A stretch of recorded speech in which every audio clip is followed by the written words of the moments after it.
Winning has a price. And leadership has a price.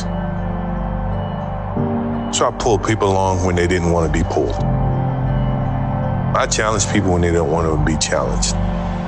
I can't even think about all of the shit I did to fit in. Past hard to watch like a fucking scary movie. I'm always happy to meet somebody that never knew me.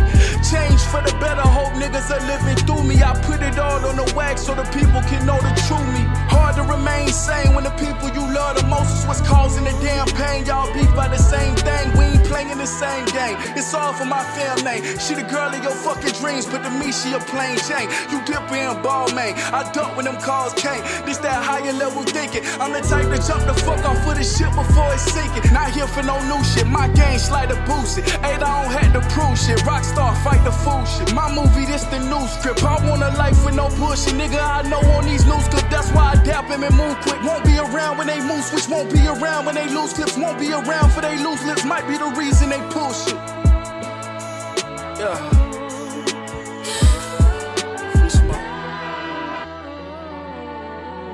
Conversation number one with Lamar Jackson is like, we got to get an extension done. By the way, 1A is we're going to take some of this other money and go get a receiver. Oh, so here you go. Absolutely. It's an allocation. And you know what Lamar Jackson's going to say? He's going to say, okay, cut Marcus Peters and take his money and go get me a number one receiver because you've been spending all your equity and all your money on the defensive side of the ball. I'm the best player. Support me, not going out and getting Marcus Peters, Marcus Williams, and going out and getting all-star teams on defense. We need to score points, and you got to go out and get me a number one receiver. So cut that dude. Yeah. Yo, how the fuck are we doing on this Thursday night? Yo, Thursday night football was what it was, bro. Before I get into Thursday night football, first off, appreciate the support. Appreciate anybody who clicked on the video, watching the video, shared the video. I appreciate you. But I want to amend something. In my video yesterday, I said that the knives out a glass. I said that glass onion was like a 7 or 8 out of 10. Hey, bro, I changed my mind. That shit a 10 out of 10, bro. Dead ass, bro. I went back. Yo, you know how I was saying yesterday, and I'm dead serious when I say this. So yesterday I had said in the video when I was talking about glass onion, I said that Buddy reminded me of Kanye West. Like, they think they smarter than everybody else, and they say a bunch of nonsense and a bunch of stupid shit that sounds smart to stupid people. But in reality, a smart individual who can actually think for themselves, a real free-thinking individual who don't have to run off of what everybody else saying, they can hear what Kanye say and what I kept calling this dude Miles Teller yesterday, and Miles Braun. They can hear what these two morons are saying and say to themselves, y'all some fucking idiots. Like, bro, what you're saying is not smart. Like, and I see this shit every day, bro, when I see people try to defend Kanye. It's one of the reasons I don't really like, bro, I like Dr. Umar Johnson, bro, and some of the things he said. I don't think he racist. I just think he pro-black, much like me.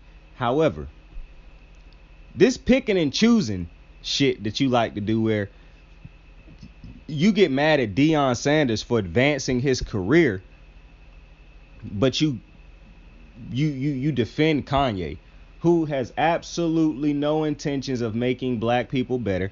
He done shown you multiple times he don't give a fuck about black people. Deion Sanders doing everything he done for black men, young black men. And you mad at him.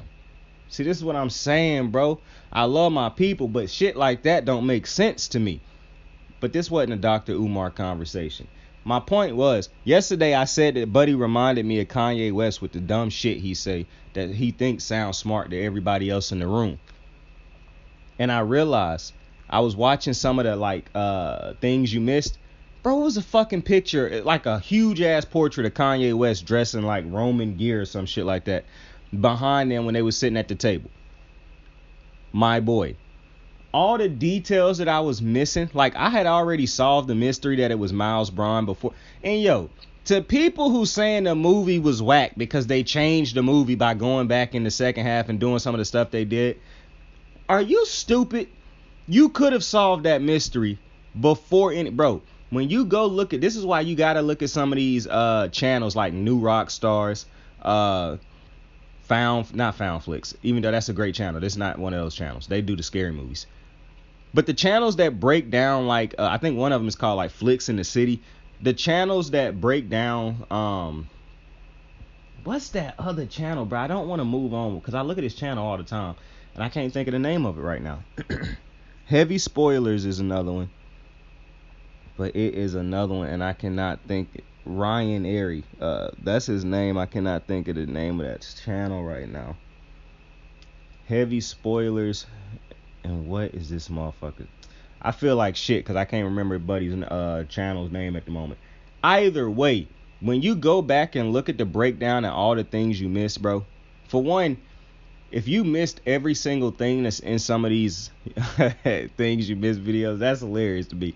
That mean you was just watching this shit to watch it, bro. Like you had no intentions of solving. Like you went into this bitch and watched this shit with your brain cut off, bro. You was like, I'm only here to be entertained. I ain't solving shit. That's hilarious to me. I watch some movies like that too. But you could have solved this mystery, bro. A whole bunch of shit was said throughout this movie, done throughout this movie, that made you realize, oh yeah, it's definitely Miles Braun who is the murderer. Like I said before, I picked up on a lot of different things in the movie, but what made me realize it was not that I was solving all the different clues and shit like that, picking up on the things that I missed. Even though I did pick up, I can't believe I missed that Kanye picture, bro. I can't believe I missed that Kanye picture. Like that's crazy to me. That when I miss shit like that, that made me want to go back and rewatch the entire. This is a rewatchable movie. This is a rewatchable movie, bro. And I saw Knives Out 1. I like this one better. I like both of them, but this one right here, bro. They could really just reel off a shit ton of these, bro. Like this could be the new, like a new franchise. I hope they just don't take it somewhere where it fuck it all up, bro. Because when a franchise like this start to get popular and fans start to like it, they start to fuck it up, bro. It's like the last season of Parks and Recreation, bro. I don't know what the fuck they changed up the style for like that, bro. That shit was ignorant, but we're not here to talk. Hey, by the way, Catherine Hahn. People know her from a lot of different things. The first thing that I saw her off of, and my favorite role she ever played, is when she was Jennifer. I can't remember her last name. She was Jennifer something on Parks and Rec. Poncho. I rock with Catherine Hahn. She's funny. I know she played Agatha Harkness on the WandaVision show too, but I didn't watch that show. I just watched it through New Rock Stars, which is how I watch a lot of shows that I don't have no interest. Like, I'm not going to sit down and watch no Marvel shows, bro. It's just not going to happen. I'll sit down and watch a Marvel movie. I'm not sitting down watching Ant-Man. But I will sit down and watch, like, I done saw Captain America Civil War, Captain America. I don't know why I still sit down and watch these fucking DC movies. I haven't even spoke on DC in a minute, bro. But DC some trash. Why would you, bruh? They already had pissed me off when Ben Affleck said he wasn't coming back. And now you gonna bring Henry Cavill back and then, like, bruh. I'm telling you, bro. The only reason motherfuckers like me, like, I grew up on DC, obviously. So, the cartoons, Justice League, all that. Love it. The animated movies, love it. All those Batman movies, watching growing up, I had them shits on VHS. Loved them. Batman Beyond, loved it. All the different type of DC shows. Bruh, why can't they figure out how to make a good fucking... Now, mind you, some of the movies they done made to me ain't even bad. Just put that out there. Batman v Superman, loved it. Still have not seen Wonder Woman 2. Wonder Woman 1, fire. But it was always going to be hard to make a Wonder Woman 2 better than Wonder Woman 1. Wonder Woman 1 was so good for so many different reasons, bro. I like those time period piece feeling movies. The fish out of water type of movie. You know, that movie was fire. It was always going to be hard to recreate that, even though I think one of the reasons Wonder Woman fell off a little bit was because how they kept filming her. Like, all the spots where it's just pausing to show Gal Gadot smiling and all this other type of shit. That shit was weird. Like, they should have let my man Zack Snyder just write the universe he wanted, bruh. Straight up. People complaining they want it to be as fun as Marvel. Bro, this ain't Marvel, my guy. But listen, we ain't here for none of that. We're here to talk about Thursday Night Football. But listen, bro, just before I head to that football, I just want to say one more time. Knives Out, Glass Onion. Well, it's called Glass Onion, a Knives Out film. Phenomenal. 10 out of 10. It became a 10 out of 10 when I realized all the different things I missed. Because you could have solved it. I think, personally to me, you could have solved this 2 different ways. If you somebody who pay attention to the very small details, you could have figured out, shit, some people probably figured out that she had a twin with all the details that was put in place to let you know she had a twin. But then, it was like 3 different ways you could have figured out. You could have been somebody who hyper-focused, who see all that type of shit, who was like, yo, I think she got a twin. You could have been somebody who used all the details and paid attention to everything that was said, like when what's my man's name? Duke. In the show, in the movie, his name Duke, Dave Bautista. Which, the scene where this jackass jumps out of the water, out of the swimming pool, raise his gun in the air and shoot it, iconic. That's an iconic moment right there, bro. I'm like, yo, this dude. So listen, I done seen this man. I'm not gonna say naked, but I done seen him basically like that my whole life, bro. I watched Dave Bautista wrestle. He one of my favorite wrestlers all time. Got one of my favorite finishing moves, the Batista Bomb. I actually get irritated seeing people perform the Batista Bomb because it's not actually the Batista Bomb. It's just a power bomb, but it ain't like how Batista performed that. When Batista performed that shit, he hit them ropes. He started shaking them ropes and he got ready to. He put the thumbs up and he turned them bitches down.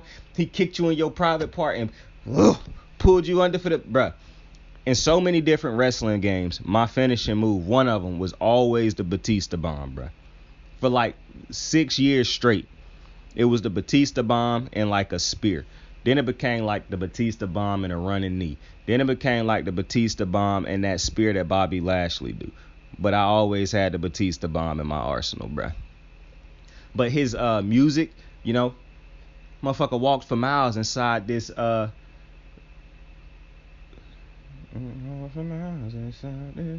he walked for miles in that pit of danger. He walked alone. I'm just saying, bro. But the iconic moment right there when he jumped out the pool and shot the gun. Shit was hilarious to me. I don't know why that shit. And I'm going to tell you what's funny. I laughed at that part when I saw it in the trailer. And I laughed at it when I saw it in the movie. That's how funny that shit was to me. That's just Batista. And I see these Batista capturing his wrestling skills right there. His funny skills from being around. Anyways, I see people bringing up this like who the best wrestling actor all time between John Cena, The Rock, and Batista. Like, bro, can't y'all just enjoy them motherfuckers for what they are? Like, for one, I don't understand why we got to rank everything like this. That's one. Two, it's just so hard to understand why people just get bored of something and start to disrespect it. It's insane for me to put Batista or John Cena over The Rock. Because as much as people want to say The Rock is The Rock in every movie, that motherfucker got a killer ass catalog of movies. It just is what it is. He got a banger after banger type of category of movies, bro. That motherfucker got something in there for everybody. Point blank, period. And the fact that he can play himself in a movie and be so great at it and make the movie great, I don't see the problem with that. Arnold Schwarzenegger went around playing the same character, basically. There's so many actors that go... We don't get mad at actors who play dramatic roles all the time. Like, I don't... There's certain actors and actresses I could never see playing superheroes. I don't bitch about that. There's certain actors and actresses I could see only playing superheroes. I don't bitch about that. It don't really matter. Not to mention, I don't think The Rock is a one-dimensional character or actor. He just acting. He know what he do. His roles are written perfectly for him. That's a credit to whoever write his roles for him. So I don't understand this people just disrespecting The Rock out of nowhere, because I just can't put Batista and John Cena. For one, I think John Cena is the worst out of all of them. I actually don't enjoy John Cena that much. His acting. Like, I've seen, what's the name of his show? I've seen John Cena a lot of things, and I'm not telling you that he's bad. I'm just telling you, like, it don't move me. I like Batista and The Rock. Now, I'm not the biggest Guardians of the Galaxy fan, but I done seen different things Batista is in. And I understand people say, oh, Batista could play so many roles, but Batista is usually always the big dude in every movie he play. A big dude with funny ass characteristics of a big dude. Like, I don't understand what Like, Drax is not a crazy ass multi-layered character. What are we doing? Just enjoy the artwork, people. Unless it's Kanye, fuck him. But that was crazy when I went back and realized that, yo, it is a big ass picture, of portrait, whatever you want to call it, painting of Kanye West behind the dude who I said reminds me of Kanye West with how he act and how he talk. And then to go back and it was a Kanye, that's just so crazy, bro. That's like validation of what you was thinking. That mean I'm not crazy. So I respected that. But listen, we getting into these games now.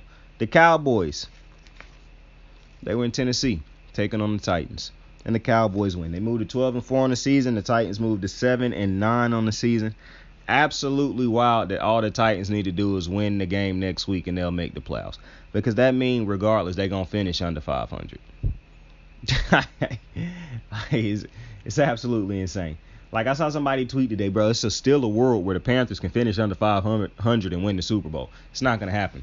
But the fact that that is a thing that's, still a possibility out here in the football atmosphere is absolutely insane. And it should just, bro, the reason it's not blowing my mind as much as it's blowing my mind is because we have seen shit like this before in the past.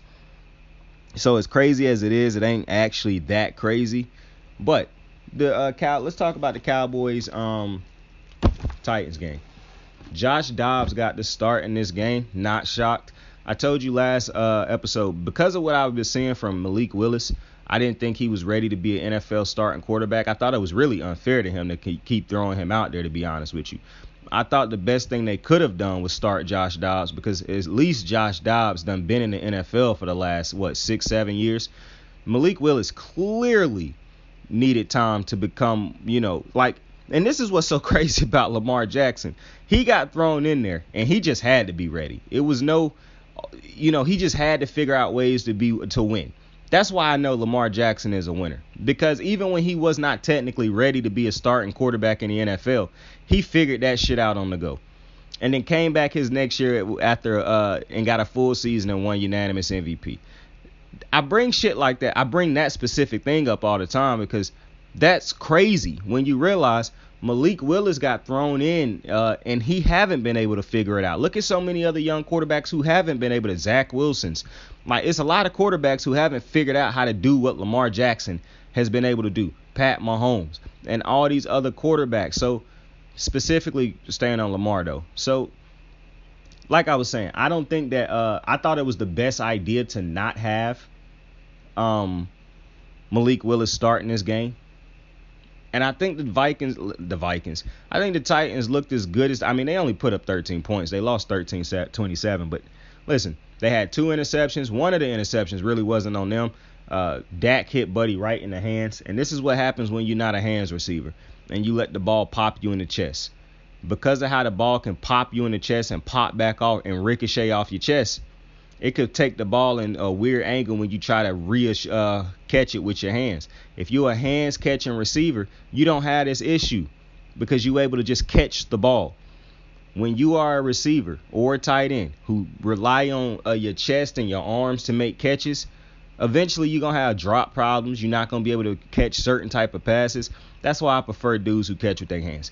But just straight up bobbled the pass for a little second, and then it got picked off. So that wasn't on Dak. But the one from Byard, I'm shocked he's still a Titan. I'm not going to lie. I would have thought teams would have went out and tried to trade for him by now. Either way, though, it's his interception was fluid.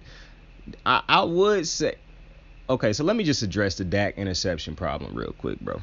I don't really think it's a problem, to be completely honest with you, but I guess it have happened a couple weeks in a row now. I'd be lying to you if I said, I don't expect Dak to throw no interceptions the rest of the season. I wouldn't have said that coming into the last couple games. Listen, I'm at the point right now where I don't care that Dak is throwing interceptions every game because some of the interceptions ain't really even on him, to be honest with you. Like the one that they had against the Jags to lose the game, that's not on Dak. Buddy should have caught that pass. So I really don't care about the interceptions to an extent. Plus, I'm looking at Josh Allen throw interceptions on a weekly basis. So that really don't bother me. Joe Burrow throw interceptions. And I understand Dak lead the league in interceptions. The only thing I see from that is his interceptions are getting caught. because there's a lot of interceptions being thrown by great quarterbacks that ain't getting caught. So you could look at these dudes' plays that should have been intercepted. Joe Burrow and Josh Allen got a shit ton of them. Justin Herbert got some of them. So I don't care about Dak throwing the interceptions, bro, because I don't think nobody would care. I haven't seen nobody this week talk about Joe Burrow's interception problem when he in games. I don't see nobody talking about Josh Allen's interception problem. But for some reason, people harping on it with Dak Prescott. And Dak Prescott's offense is just as good as both of those two dudes. So that's very confusing to me. Also, Dak don't have – I like Dak's talent around him. He ain't got no Stephon Diggs on that offense. And he damn sure ain't got no T. Higgins, Tyler Boyd, or Jamar Chase. Because I'm taking all three of them dudes over CeeDee Lamb. And I like CeeDee. I don't think CeeDee better. The only one of them dudes who is really a competition against would be Higgins. But because I know how great Higgins is, I wouldn't take him over T. Higgins either. So I don't understand why people going so hard at that. Not to mention, Dalton Schultz might be the best actual weapon on the team, other than CD, because CD is a hell of a weapon.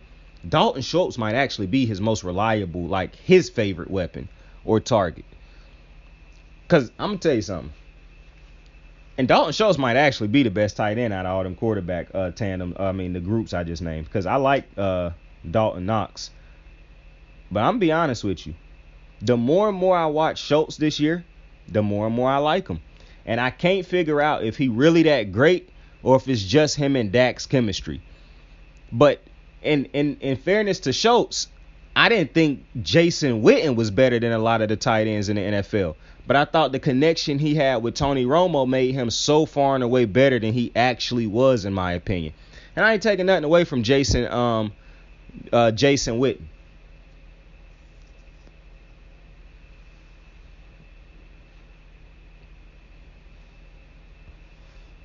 But Jason Witten will probably make the Hall of Fame first ballot. And he wasn't no better tight end than Shannon Sharp. He wasn't a better player than Terrell Owens. And both of them motherfuckers had to wait. And I could keep going.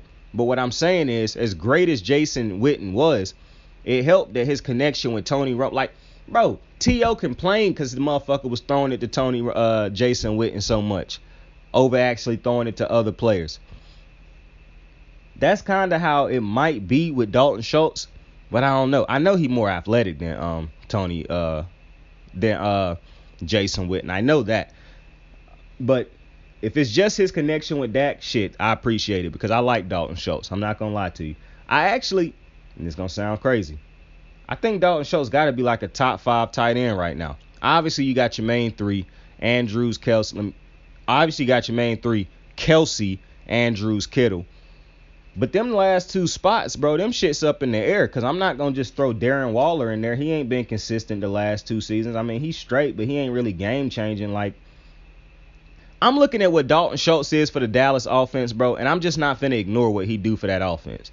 Like, if you take Dalton Schultz out of this offense, I don't know how great Dallas's offense is. That's how much Dak rely on Dalton Schultz.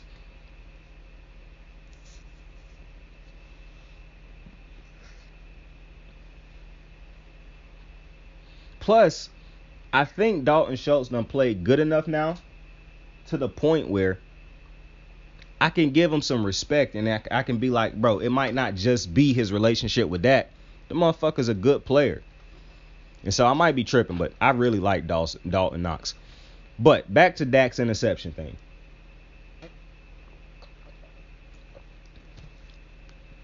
Do you want Dak to still be throwing these type of interceptions in the playoffs? Or interceptions at all in the playoffs? No. However, I watched Tom Brady win a playoff game with 4 interceptions, or 3 interceptions, but I'm pretty sure it was 4. So, and I know some people are gonna be like, well, he ain't Tom Brady. True, but that's not. I'm not letting that bother me, bro. I'm gonna be honest with you. I don't think Dak Prescott's interceptions are costing this team wins. I don't. In a lot of these games where Dak turned the ball over, the defense played just as bad. For some reason, people just like to go at Dak Prescott. I don't understand that. I also don't think we in a world of, well, he got paid this much money, so we should criticize him in this said way. What? Listen, I understand with the money come expectations. But it's kind of like what they doing to Russ. Like, Russ is one bad year. He signed his contract. He had a bad year, so now that's erasing. I'm hearing people say he hurting his chances at a Hall of Fame. What? This is why I don't like sports media right now, bro, because how are these motherfuckers allowed to tell you Russell Wilson's career and his Hall of Fame is ruined now because of one bad year? So all them previous years of greatness from Russell Wilson, now we chalking them up to nothing because one bad year. This is what I'm saying, bro. It's real funny to me who they decide to defend and who they decide to shit on. And I understand completely why athletes do not like the media until they become the media, because this shit is ridiculous, bro. Like, I don't understand it, bro. The lack of authenticity, the lack of respect, the lack of knowledge that's running around in this fucking media, bro, in sports media is ridiculous, bro. And then, you see Jerry Jeudy and them boys, and I know we hopping off of the game for a second, but my mind working crazy ways. But I'm seeing Jerry Jeudy and Hamlin defend Russ on the internet, and I'm seeing dudes get on TV talk about some, maybe we got to rethink it. Bro, I told y'all from the beginning, y'all some bitches for how y'all talking about Russ. Bro, that man been acting the same way his whole career, and now y'all taking shots at him. And mind you, y'all do this shit every year to this man. He fake because how he consistently act. How do that even make sense, bro? That's telling me y'all just don't like a man that's as positive as Russell Wilson, because it make absolutely no sense for this man to have acted the way he been acting every time I done seen Russ, and now he fake. What? And how did it even get to that and not to on the field? And then creating these narratives, everybody in the locker room hate him. He destroying the locker. Bro, he is not the first quarterback that has special privileges. Also, I'm very irritated with this notion. I love Richard Sherman. I love one of my favorite cornerbacks all the time. I defend Richard Sherman all the time when people try to take shots at Richard Sherman. This motherfucker and them different players on the Seahawks was, and I really don't want to put it on no other player on the Seahawks except for the ones who I always heard talking about it, like the KJ Wright had something to say about it. I ain't never seen Bobby Wagner take shots at Russell Wilson. Because Bobby Wagner understand that's the quarterback, bro. And he ain't a trash can. So he gonna get special privileges. It is what it is. That's done been happening in the NFL since quarterbacks started balling and carrying teams. And we realized that that's the most important part of a team is the quarterback. They gonna get special. You don't think Tom Brady got special privileges? Every time I used to hear people say, Tom don't get no special privileges with Bill, I used to think to myself, man, this dude Bill a bitch. Because it ain't no way a dude can be as great as Tom Brady and you treat him like you treat everybody else on the team. That's ignorant. That's why I love what Mike Tomlin's phrase was. We treat everybody fair. We do not treat everybody equal. That's real. Because everybody ain't getting paid the same. It'd be a complete different story if we all was walking into FedEx making $17 an hour. That's a complete different story. I'm not doing more work than that motherfucker do. And I don't expect him to be doing more work than I'm doing, because we make the same amount of money to do the same job. That ain't the NFL. It's levels to this. But back to the game. So, I think the Titans fought as much as they could. Josh Dobbs looked like a quarterback who was, hadn't played really all season. But he looked decent. I'm not going to lie to you. He didn't really look terrible. He got a holding on to the ball problem. But listen, man, I expected the Cowboys to put up more points, but it is what it is with the Cowboys. The defense came to play. Don't think it's that hard seeing this how I think the Titans done lost 6 games in a row, if I'm not mistaken. And this team's going to make the playoffs. Now, I don't think they'll make the playoffs because there's no way you finna lose 6 games in a row and then just automatically pop up and beat the Jags. That'll have to do more with the Jags not showing up, I believe. But the Titans got to be a first-round exit, bro. Especially if Tannehill not playing. That just killed. It's no way. It's no way. And good news for teams, though. If the Titans look this bad going forward, a whole new spot just opened up in the playoffs. Whether the Jags hop on that opportunity or not, who knows? But it's getting real hard to make the playoffs in the AFC with all them damn quarterbacks walking around being as great as they are. So The Titans is not looking to be in a great situation in my opinion right now. But decent game. Al and Kirk always make the game far better than it probably actually is because they are unbelievable at their jobs. But that was Thursday Night Football. Now let's get into Week 17 picks and predictions, my people. The 6-9 Saints, they head to Philly to take on the 13-2. Now, the 13-2 Eagles. Now, I saw reports that Jalen Hurts could play in this game. I don't think they should sit him out the rest of the season because I don't think you want to send him into the playoffs on a bye week. That'll mean he missed like 4 weeks in a row. You don't want him to be, that cold going into the playoffs. But who knows? I'm taking the Eagles to win that game even if Gardner Minshew play. Because after I saw what they was able to do last week to a Cowboys defense with Gardner Minshew under center, yeah, the Cowboys defense, in my opinion, is better than the Saints defense, and the Saints defense is good too. But and mind you, the Cowboys dropped 40 on the Eagles. The Saints ain't dropping no 40. The Saints would be lucky to drop 20 points in this game. So the Eagles, I got the Eagles winning this game. The Cleveland Browns, 6-9, they head into Washington to take on the 7-1 Commanders. Now the Commanders and the Giants the Giants will probably make the playoffs just because they got 8 wins and the other teams ain't at 8 wins. I don't think the Giants, and they got to lose out to miss it. Now, them losing out is not out of the realm of possibility, but I don't think that entire NFC East is making the playoffs no more. It's no way the Commanders and the Giants getting in. I don't even want both of them two teams to get in. I actually want the Seahawks and the Lions to get in over both of them, or the Packers. But it is what it is. I got the Commanders winning this game. I don't really like so Tyler Heineke been benched. That's really why I'm picking them to win this game.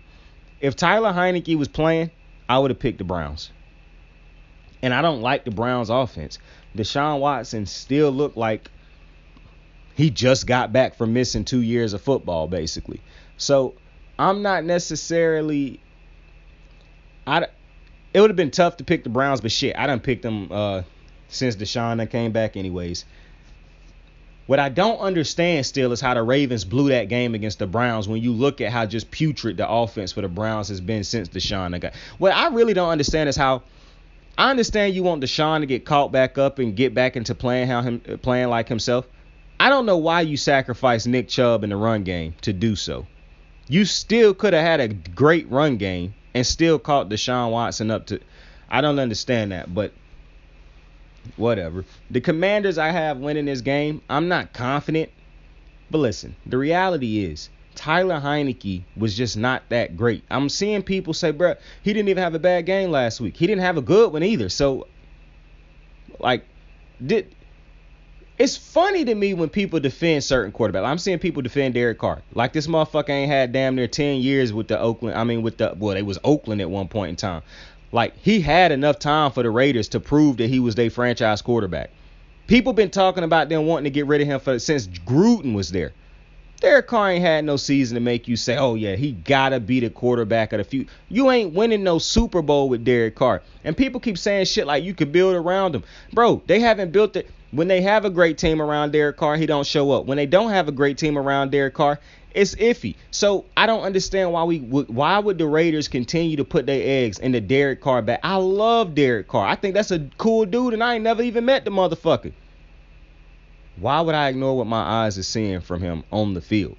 Clearly, Derek Carr is inconsistent, and that's what he has been his entire career. Why should the Raiders continue? Like, I wouldn't have benched him in the season because you only got 2 games left. However, why would I continue to have that as my quarterback if I'm truly serious about trying to win a Super Bowl? I don't understand the defense of that. But either way, I got the Commanders winning this game. Not confident in what Carson Wentz can do, but I just think Carson Wentz is better than Tyler Heineke. It just is what it is. He can make throws that Heineke can't.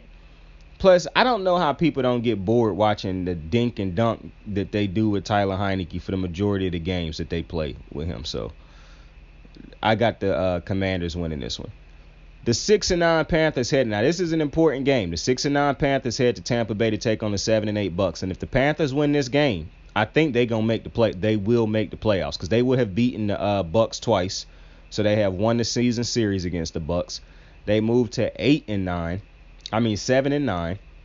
The Bucks would be at 7-9. I think if they win their game next week, they would make the playoffs, and the Bucks would miss it, regardless if they win or not. If the Panthers win out, they make the playoffs. I'm picking the Panthers to win this game. Now listen, I wanted to pick the Bucks to win this game because of Tom Brady, yada yada yada. But I can't ignore what my eyes are seeing. Tom Brady has not been good the last couple weeks. The Bucks offense has been terrible all year. They don't have a running game. The defense, as great as the defense play, it's only so much they can do when the offense just don't score. And so if the Panthers defense come out here and play the way they can play, and the Panthers run game, run the ball the way they've been running it the last month or so, I think the Panthers going to win this game. And the wildest part about this is the Panthers can't finish over 500. No team in this division can except for the Bucks. The Bucks can win out and finish over 500 by one game. If the Panthers win this game, because they'll win out. I don't think the Panthers play another tough team over 500. I think the last two games of the Panthers season is divisional games. I think they got Atlanta to close out the season, or the Saints. One of them two teams, I believe. The Panthers can beat both of them. Will they beat both of them? Who knows? But I'm taking the Panthers to win this game just because Bro, I really want to take the Bucks because I want the Bucks to make the playoffs over the Panthers, but neither team really is giving me no type of the Panthers offense don't look better than the Bucks offense the last couple weeks. You know what I'm saying? So I just got to go off of what I'm seeing, not off of what I want to happen. And I'm going with the Panthers. The only time I pick the team that I want to win is when I'm picking Raven games because I'm not going to never pick the team that we play to beat us, bro. That's just fucking stupid. Either way, the 3-12 Bears head into Detroit to take on the 7-8 Lions. The Lions pissed me off with what they pulled last week. I'm still going to pick them to win. Could have easily given up 500 yards rushing if the Panthers had decided to do so. They didn't. They spared them. They showed them a mercy that most people don't show motherfuckers. So shout out to Carolina. The Bears, as I continue to say, they ain't won a game in 3 months, it feel like. This is not a good team. But it ain't just not a good team because of the defense. Traded away all the good players. I wish I saw in Justin Fields what everybody else who keep hyping him up see. Because I just don't see it. I don't think he is a good quarterback as far as working under center. And this is no shot at him because I don't think Russell Wilson is a good drop back quarterback. I don't think Justin Fields is either. The problem is, I don't even know what Justin Fields do good except for run. Don't read defenses. He a one-read quarterback. Even though at times he ain't even a one-read quarterback. This sound harsh. But I just wish I could see in Justin Fields what everybody else see. I just don't see. I see a dude who got spurts, who got moments. Like a backup quarterback. But I do not see a franchise quarterback, especially not a franchise quarterback running the ball 14 times a game. That's insane. A quarterback who got no interest in throwing the ball most of the time. They done dumbed down this offense so much. You can look at a Bears game and see 12 total passes in a game. Because of how they done dumbed down the offense for Justin Fields. The Bears is not an offense that's going nowhere. This is not an offense that's beating nobody. And that's exactly why he run for those yards. And then if a team still can keep the game close, when it come down time to make him throw the ball, they are 3-12 because of that. And that's why I'm taking the Lions. Because while people going to say, oh, Justin Fields better than Jared Goff. He ain't, though. Because Jared Goff can't run like Justin Fields. But Jared Goff is actually a quarterback. He can play the quarterback position. Do I like him going off script? Nope. But at least he can go off script if he had to. And at least he can play within the confines of the structure of an offense. You can actually dial up an offense for Jared Goff. I done seen it. So I'm taking the Lions to win this game. To be completely honest with you, this should not be a close game. It really shouldn't. But because of how the Lions defense let the Panthers run wild on them, I imagine Justin Fields will probably run for damn near 100-something yards in this game. Because they ain't playing against a Buffalo Bills defense that's not going to let a Leslie Frazier-led defense ain't going to let him run for those type of yardages. Plus, you got all them different type of linebackers over there, Milano, Edmonds. It's going to be hard to run for them type of yards. Listen, the Bills is a defense that can hold Lamar Jackson in check when he want to take off. Justin Fields is not Lamar Jackson. You thought he was going to go for 100. That's why I said going into that game, Justin Fields ain't running for 100 on the Bills. I know how good the Bills defense is. Except for when they play against Pat Mahomes in the playoffs for some reason. Giving up that type of yardage and shit. Either way, the 4-11 Cardinals, boy, what a bad game to have to watch. The 4-11 Cardinals take on the 5-10 Falcons. Not going to spend too much time with this because neither of these two games matter. Neither team can make the playoffs. We'll take the Falcons. The 8-7 Dolphins head into New England to take on the 7-8 Patriots. This is an important game. It's still a shot the Patriots can make the playoffs. I'm taking the Patriots to win this game only because the backup is playing for the Dolphins. Tua is in concussion protocol for the third time this year. I personally don't think Tua should play again this year, but who knows how they handle that situation. I just don't think the Dolphins is good with Teddy Bridgewater because I just don't think Teddy Bridgewater a good quarterback. I think he better than Justin Fields, but I don't think he a better. I would probably take Justin Fields over Teddy Bridgewater, even though Teddy Bridgewater is the better quarterback. Because I know I'm going to get an explosive play or two out of Justin Fields, even if it is just with his feet. I ain't getting shit from Teddy. And so I'm taking the Pats to win this game. Listen, I done made a vow to myself a long time ago. I'm not betting on Teddy fucking Bridgewater. That just ain't happening. The 4-11 Broncos head to Kansas City to take on the 12-3 Kansas City Chiefs. The Kansas City Chiefs gonna win this game, I imagine. I already talked about the Broncos and the Russell Wilson thing in the beginning, so there really ain't no need to talk about that again. I just think this is the season for the Broncos. They done chalked it up, mailed it in. The biggest thing with the Broncos they need to make sure is all these motherfuckers who was wilding out on the sideline throughout the season, yeah, we're going to have to make sure them motherfuckers ain't here next year. Point blank, period. The dude who was in Russell's face, yeah, we're going to have to go ahead and get you on up out of here. The offensive lineman that pushed the backup quarterback, yeah, we're going to have to go ahead and get you on up out of here. The dude in the locker room, because we can find out who the dude in the locker room who keep telling Shannon Sharp and all these other motherfuckers that we don't like the team, that none of us like Russ, when it's just your ignorant ass that don't like Russ. We can get him on up out of there because that's not a team player. That's a player that'll go to the next situation and do the same shit if he don't like what us going on.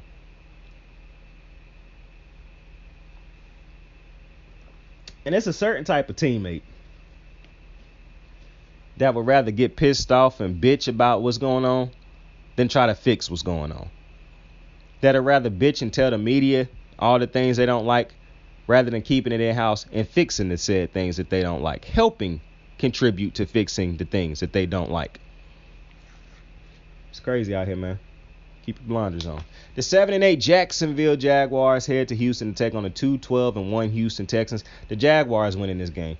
The Jaguars gonna finish 8-8 after this game. They'll end up 8-8 after this game, heading into the important game against Tennessee next week. Houston is not blowing this number one pick. I refuse to believe that Houston is stupid enough to blow this number one pick, bro. Because if they go out and pick up a third win, it is other teams with 3 wins.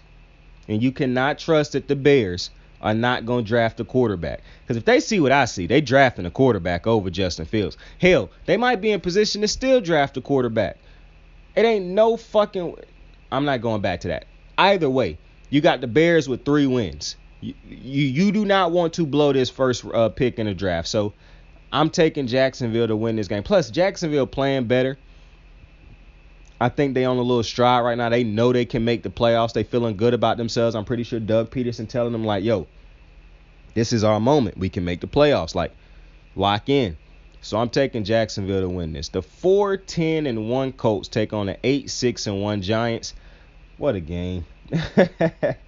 This is why I'm saying the Giants will probably make the playoffs, because even though I don't think the Giants are a great team, the Giants going to beat the Colts. They should beat the Colts. The Colts will put up a good fight, though. That's what's interesting is this is one of them games the Colts could sneak a fuck around and win because their defense is good enough to beat the Giants. I just think the lack of offensive explosion on the Colts offense is what's going to continuously doom them. And the fact that they can't consistently score points. Now, that shit that they did against the Vikings, that still blows my mind. That literally it played out the same way it always play out for them. We scored points, but even though we scored the most points we scored all year, we still found a way to not be able to score points for a whole fucking half, basically.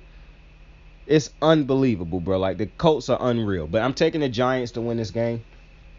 I think they'll be able to do just enough. I don't think Saquon Barkley will have like some crazy ass game against them, but I think they'll figure out how to do just enough to beat this team. I think it'll be a closer game too. Plus the defense, I think, will have opportunities to get turnovers, especially if they trot Nick Foles' ass back out there.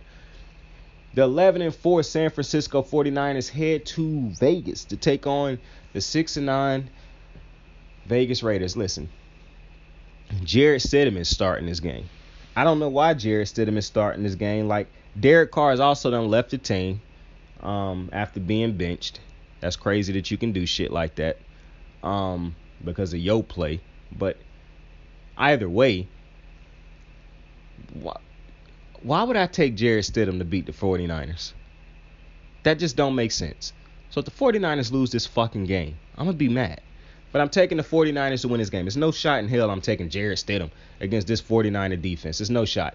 The 7-8, the 49ers are going to be in the conference championship. Now, if they make the Super Bowl, I don't know. But they definitely one of the teams who could make the Super Bowl in the AFC. I mean, in the NFC. That's got a shot that's probably going to be in there. It's either them or the Eagles to me. Because I don't think the Cowboys can beat neither of these two teams when they're fully healthy. The 7-8 Jets take on the 7-8 Seahawks. They head into Seattle to take on the Seahawks. This is an interest. The Jets not making the playoffs. I know they still got a chance to make it, but I don't think they'll make it. Because the Dolphins win this week, and it's all over for a lot of different teams. The Jets defense, I told you, I love the Jets defense, but I think we at that point in time where as great as the Jets defense done played, they realized it was all for naught because, like, we're not making the playoffs.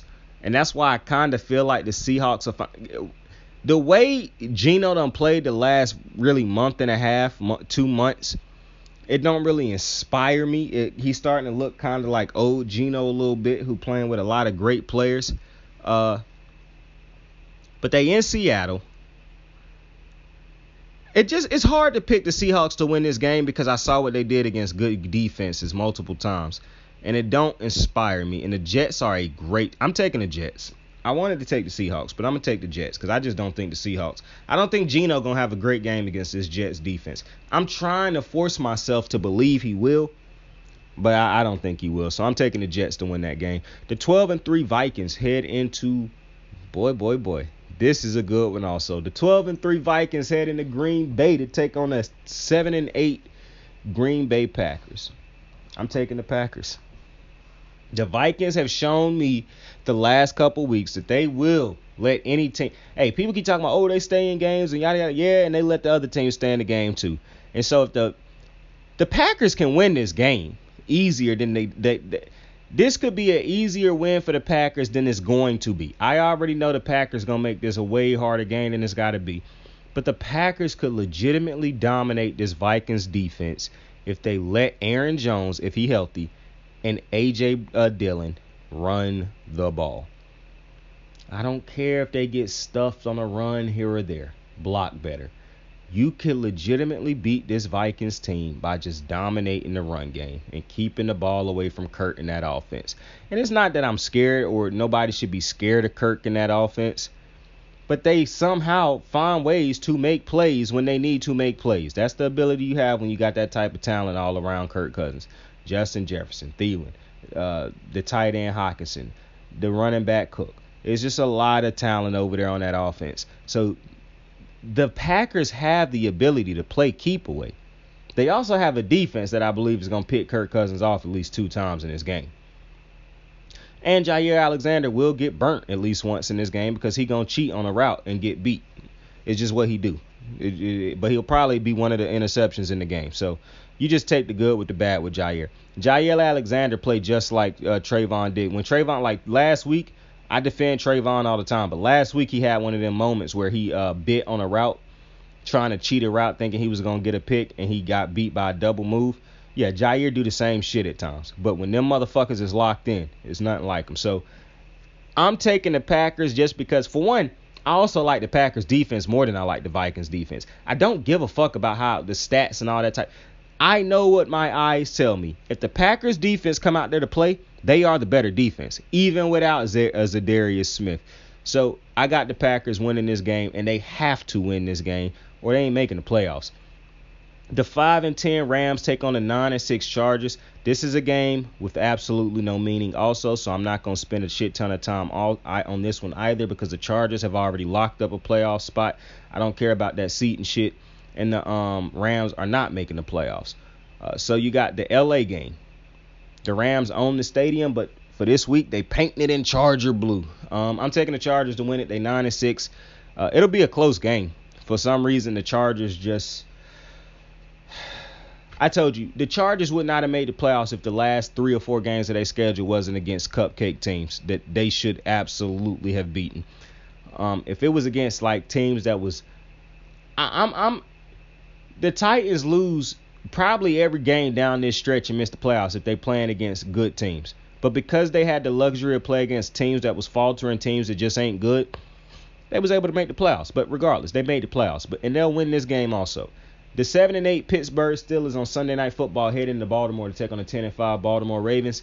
Why? You know I'm not taking the Steelers to beat us, bro. You knew before I got to this game who I was picking to win this game. I'm taking the Baltimore Ravens to win this game, bro. Do I like watching our offense? Nope. Do I give our defense enough credit? Yes, because they haven't been beating good teams. I'm not stupid. I know how good the Steelers and the Ravens defense statistically look. I also see the teams that they've been beating over the last 2 months. No good ones. No wins against teams over 500.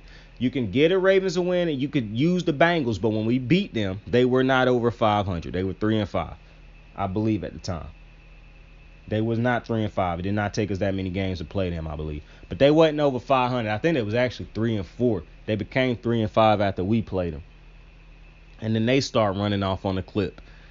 Matter of fact, the Bengals probably had the harder schedule than the Steelers and the Ravens. That's why it's more validity to what they defense been doing and what they've been doing compared to what the Ravens and the Steelers been doing. But we ain't here for all that. I'm taking the Ravens to win this game. I have no faith in the Steelers offense. Now, even though the Ravens is a defense that will let you dink and dunk them to death and screen them to death in the 4th and 3rd quarters, I think they'll do just enough. I think they'll have a good... they ran the ball great against the Steelers the last time they played them. I'm not banking on us running for that crazy amount of yardages against the Steelers again. I just think we'll do enough to be able to win the game. Point blank, period. Because the Steelers defense could change this game, but I just think the Ravens will figure out a way to win this one at home. The Monday Night Football game will probably be the best game of the week. Well, I don't know. It's just got on paper it looked like it might be, but I don't know. It's a lot of great games that could happen this week. But the 12-3 Buffalo Bills head into Cincinnati to take on the 11-4 Bengals. With first place of the AFC up for grabs. Now, I'm just telling y'all right now. Get ready for that Joe Shiesty shit to come back out again if Joe Burrow and the Bengals win this game. I'm taking Joe Burrow and the Bengals to win this game, even though I think Josh Allen is the better quarterback. It's too much talent. Now, I also like the Bills' defense is a unique defense that I understand they had these little stupid-ass moments against Pat Mahomes. This is actually a better defense at times than people even realize. Like, we know they're a great defense. I think they're even better than we realize at times. Like, the secondary, the way they is, the Bills have a lot of games where they can dictate what an offense do to them. And that's crazy to me because nobody really talk about the Bills defense as single player names. They get Devon and then they stop naming them.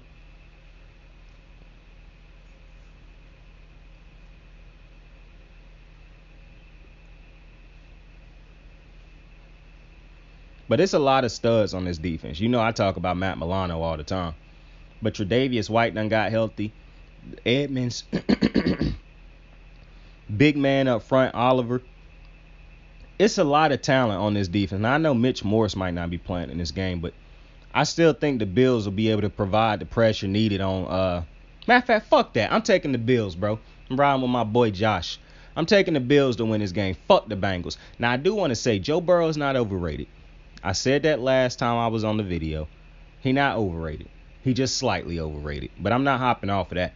Because, listen, the facts remain. The man has not won the division when Lamar Jackson was healthy. Every year that Lamar is healthy, Lamar has been leading the division when Joe Burrow done been in the motherfucking division. That's just a fact. Joe Burrow only got one win against the Lamar-led Ravens. That's just a fact. Lamar Jackson ain't got nowhere near the talent that Joe Burrow played with in college or in the NFL. That is a fact.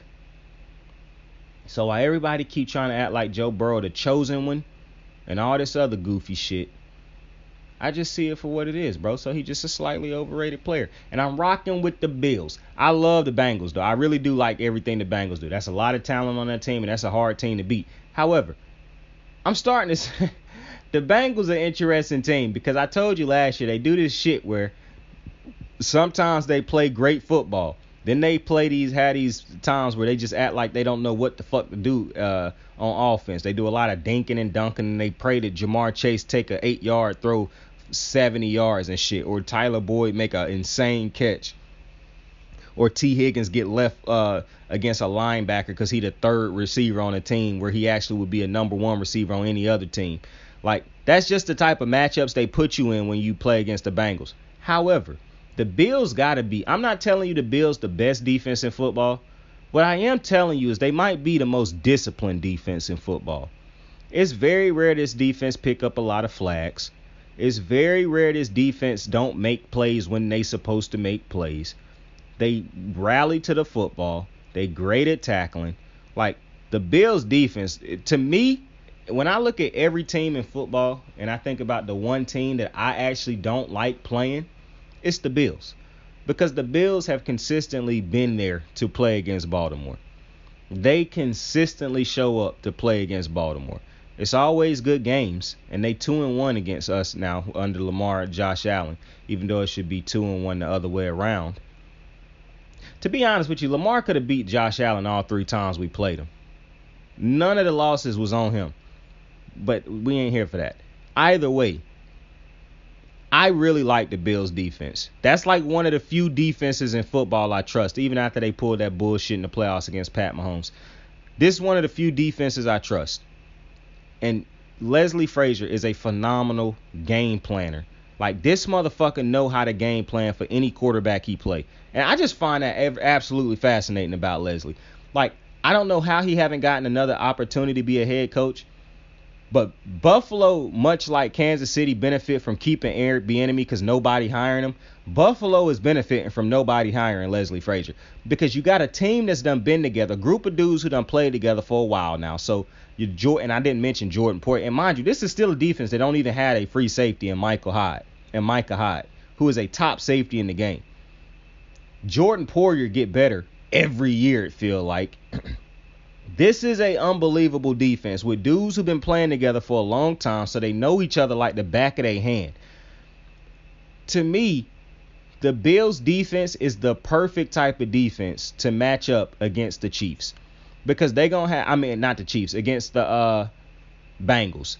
As a matter of fact, I think the Bills match up against the Bengals better than most defenses match up against the Bengals, even teams that have better weapons per se on the defensive side of the ball.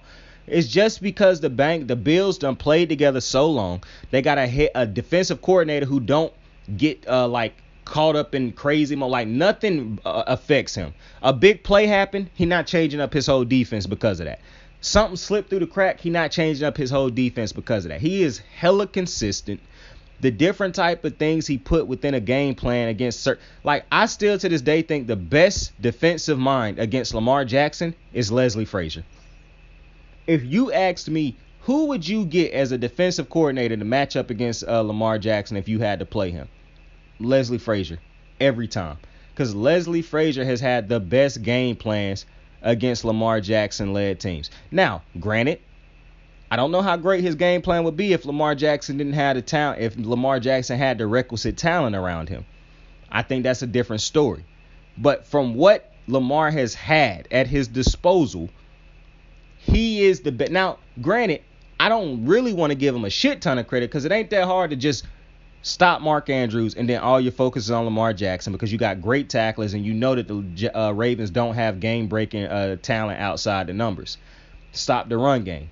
So I understand how simple it may be when you talk about it, but a lot of teams can't do it. So when I look at, and plus Leslie Frazier played a great game again. I'm talking like this. He's not the head coach of the team, but he's the defensive coordinator. The Bills played a great game against Lamar Jackson in his MVP season, as did the 49ers. Those was probably the two best played games against Lamar Jackson that year in his MVP season. The Bills played a great defensive game. I just think it's something about Leslie Frazier and Lamar Jackson where Leslie Frazier it's like he zoned in when he played against Lamar. He zoned in. I love the Bills-Ravens matchups. That's why I really wish Lamar had the requisite talent at his disposal. Could you imagine Lamar with a top receiver going into these matchups against the Bengals, who he continued to beat without top talent, or against the Bills and Josh Allen and Diggs, or against Pat Mahomes and the board? Like, could you imagine if he had that dude beside him going? Because it ain't Mark Andrews, bro. Stop it. Could you just imagine? But anyways, with that being said, I appreciate y'all for joining me on another episode of Kicking It with Saint, the Thursday night recap and the Week 17 picks and predictions video. Tell somebody. We have come to the end of our journey. We've come to the end of our journey. Tell somebody you fuck with them. Tell somebody you love them. If you're looking for a good night as a couple, a movie to go watch that Glass Onion. It is a great movie. I guarantee it. Like Charles Barkley.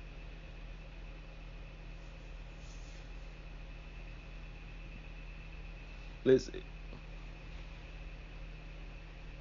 this is a brand name. I guarantee it. Listen, tell somebody you fuck with them. Tell somebody you love them, man. Saint out. Hey, right out. Got my niggas in the bag blowing white outs. We gon' bump this shit real deep into the night hours. Keep it 199, just ain't my style. Sing the time, staring out the window of the night route. They never ever understood for the most part. Hey, wonder how them niggas treated Mozart. Hey, did they try to put him on the Zoloft? Oh nah, I was penalized for being too alive. I was penalized for being too alive. I was penalized for being too alive. I was penalized for being too alive. I was